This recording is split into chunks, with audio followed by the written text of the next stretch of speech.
Nga adlaw no, ato tong hisgutan tong usa ka tawo nga nagwali siya nga sayop daw ang John 2:16. Medyo ko na kuratan siyang gisulti kay sayop daw nang gingon sa Bible nga and whosoever believeth on him should not perish but have everlasting life. Gusto niya nga ipaabot nga sayop ang pagtuo lang kang Kristo Jesus.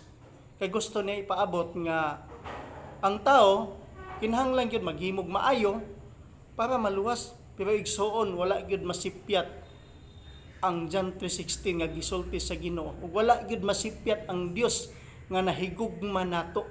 Kay ingon pa diya sa John 3:16, kay higugma sa Dios ang kalibutan ug tungod niya na gihatag niya ang iyang bugtong anak aron si bisan kinsa nga mutuo kaniya dili gyud malaglag. Mao na nga kung tan-aw nimo ang John 3:16, makita niya to diha kung giunsa ta sa Dios paghigugma.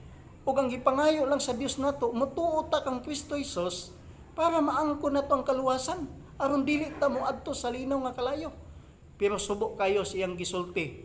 Sayop daw ang John 3:16. Mao na nga kung sayop ang John 3:16, ato na lang tingali ng laksion sa Bible.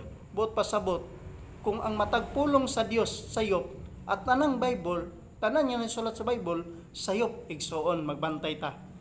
Daghan kaayo karong mga tao nga nagawali pero ginatuis nila unsa ang pulong sa Ginoo. Hinumduman nato nga ang pulong sa Ginoo wala gyud na siya nagsultig bakat. Ang pulong sa Ginoo wala gyud na siya nagsultig sayop. Kay kita tao makasasala ta pero salamat gihigugma tas Ginoo. To God be the glory.